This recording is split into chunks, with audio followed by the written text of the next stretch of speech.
What's going on, everyone? So I just got done making a video on this HRC216. Now I'm going to kind of go on a rant. May or may not even post this, to be honest. But the problem with this machine, if you want to watch it, was a clutch. There's lots of mowers out there with clutches. Not necessarily a problem. But I'm going to go out on a limb and say, please do not buy this machine. Granted, they're not making them anymore. I see these all the time, used, and everyone assumes because they're Honda and it's a commercial, it's a good mower. Let's sit down. We're going to have a couple points to talk about of why I don't like these machines. First things first is what we just got done working on, the clutch. While it's not necessarily a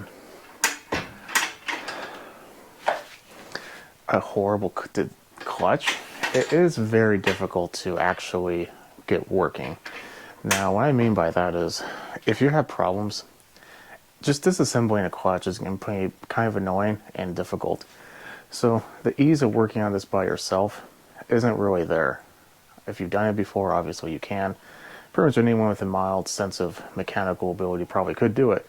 However, it's going to be hard. You're going to strain yourself. Your hands are going to be tired. It's just going to be a giant pain. Having said that, it does have a legit clutch. It has a clutch disc, material, they make friction, they move the blade. I know that is a good thing. Some of the other machines like X-Mark, for instance, they don't really have that design. They have a belt design, which I love and hate. I love the fact that I don't have to deal with clutches. However, I hate the fact that it has a lot of additional parts that are usually smaller. But at the end of the day, it's a whole lot easier to work on. Belts are cheap, and it's not that hard. Which brings me to my next thing. The parts are getting very difficult to find. I found this is a legit OEM broken clutch disc. Fine. This is a cheap part. An OEM version of this is about $45 currently. However, it's on back order. Honda, if you're unaware, as at least at the time of this filming, is no longer going to be making new machines like this. They are kind of discontinuing mowers. They'll still make pressure washers and other stuff like that, or at least the motors will still be able to be used for those purposes. They don't really make them themselves, except for the mowers and a couple other things. But the mowers not going to be around, which means the OEM parts are going to be more expensive later down the road. They're going to be harder to find. These will break down eventually. They're a machine.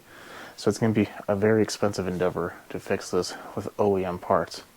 Now, you can buy aftermarket. Watched a video on this one before. We got an aftermarket clutch disc from Stens. Stens is a good company. It really wasn't that expensive. However, it's just going to be the norm instead of the exception. We're going to have to do that. Now, I'm in no way saying that all aftermarket parts are garbage. They're not. Some of them are great, but they are aftermarket.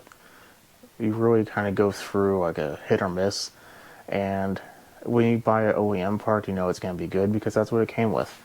Aftermarket is completely different. You have to go through the process, so that's going to be annoying too. So the parts are going to be expensive. Now let me continue on with that one a little bit more. Even before they stopped making mowers, the full clutch assembly, if you're going to buy everything, was like $300. Something ridiculous. Because the pieces are really thick and they're heavy and they're just expensive. So that's just one of those things you're going to have to deal with. Oh, there's a fly. Huh, actually got it. Actually, no, I didn't. Anyway, it's going to be expensive. So even before everything started going on with these, it still was expensive. Now, understandably, it is a commercial mower, but it's still expensive. So, yeah. Another thing I don't like about this is its traction system. Let me explain. Hondas are not known for their good transmissions.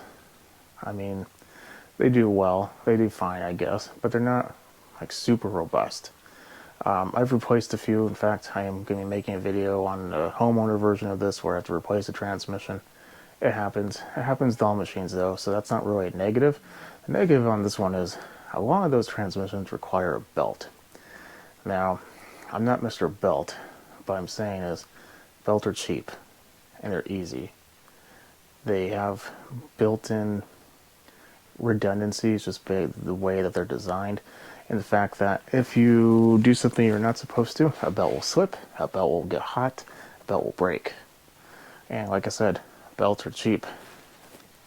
Metal parts are not cheap, at least in comparison. So let me explain why I'm even bringing this up. See this little plastic piece? Okay. If you were to take that off with those two giant screws, you would see a shaft. And in that shaft goes directly to the motor and goes inside. And I think it's driven off the cam, if I'm not mistaken. I could be wrong, but I'm pretty sure it is. When there's a pin in there, now that pin is meant to be a sacrificial pin. If something binds up, that pin's supposed to break first, which is perfect. There's lots of machines that have that same design. Two problems with that though. One, where do you think that broken pin goes? It's in the motor. You have a piece of metal chilling in your oil. What stops it from going into the teeth of a cam? What stops it getting jammed into maybe a piston ring or something when the piston's coming back down? You never know. Those pieces are in there. Now, second, you also, in order to get it repaired correctly, you need to remove the motor completely off the deck.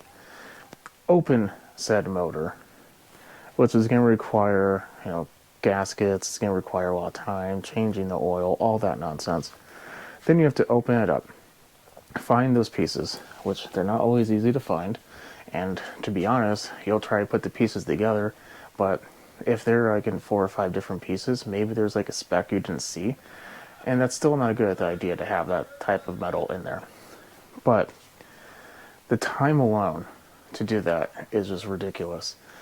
In comparison, if you just snap the belt because maybe a wheel got stuck on something, or I don't know, whatever the situation may be, the belt breaks, guess what?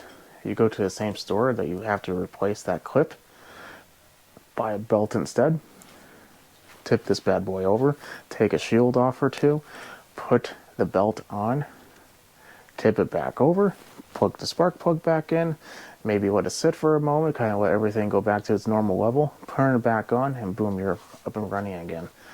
No motor removal, no oil changing. Maybe you changed it last week and didn't need to. Yeah, you can save it, but that's just an extra step and hassle. So, point being, it's just, in my opinion, not a good design. This is a beltless system, beltless everything. There's not a single belt on this machine. But in comparison, I'd much rather have a belt replacement than I would having to replace anything expensive and metal and having to open it up. So those are my main 2 gripes. However, there is one more, and this is for pretty much all Hondas. I didn't really know if I was going to bring it up, but this one in particular. See these cables?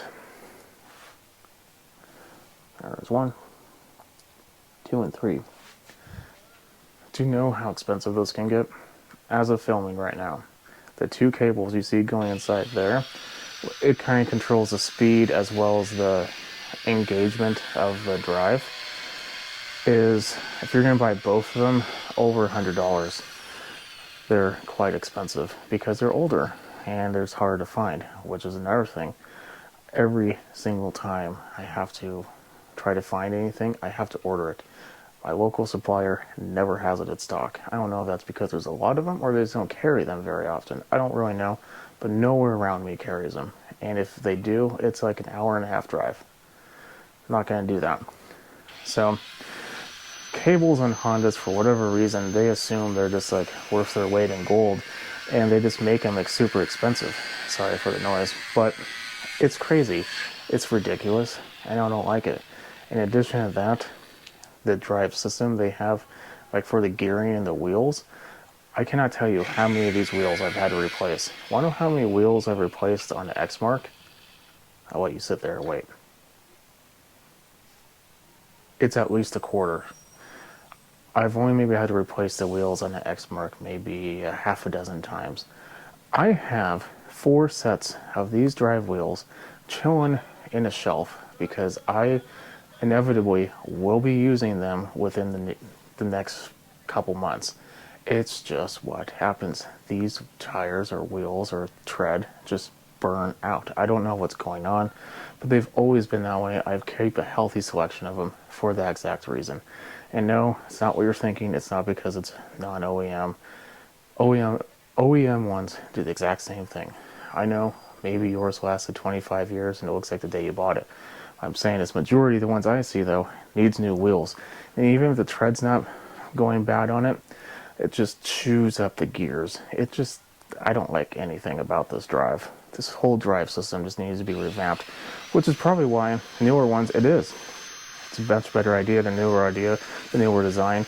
So this older design, horrendous. So please keep that in mind. I don't want to make it seem I'm crapping on this machine for no legit reason. It, in all general aspects, is probably a decent machine. However, it's difficult to work on. Parts are expensive. While it doesn't break down as often as some of them might, when it does, it's going to be painful. So keep that in mind. If you do have one of these machines or you're considering purchasing one of these used machines, know that an inevitable time in the future, which will happen, your repair bill is going to be a lot higher. And it's going to be probably a lot longer because, like I said, other mowers, I can buy parts off the shelf, no problem. Not this one. So, having said all that, do I think this is a good mower? Per se, if you take care of it and you baby it. But just know, it's going to be a real pain when it breaks down. And personally, I would buy something else. Commercial X-Mark, if you're in a commercial, is a good option. So probably a little cheaper. I'm not 100% sure. As of the filming, I didn't really look. But at one point, not that long ago, they were. And eventually, you're not going to get parts for it. So the X-Marks, they still make them. Yeah, their parts will be different, but they'll still make them. And yeah, I mean, it's just what you have to come to terms with. This is something that's going to go away, and do you really want to buy something that's already on its way out? I'll leave you at that. Follow me on Instagram as SmallEngine101. If you have any questions, definitely leave a comment. If this helped you out, put a thumbs up because it helps me out. If you think this is a whole load of crap and this is the best thing ever made and you wish you can live inside of it because it's that well made, leave a comment below. Tell me the reason why. Let's have a conversation. But this is my opinion, and I hope that if you are on the fence which one to purchase, that you really take what I said in consideration, make a better informed decision coming from a person who has worked on these machines for years. And to be honest, unless I've worked with a person for quite a while and I have a better than normal business relationship with them, I refuse service on these machines. Straight up, just don't do it. Unless it's something simple like replacing a gas cap or wheels, which yet again happens all the time. But mechanical, especially drive, hardly ever even work on it. Have a good night. See you later.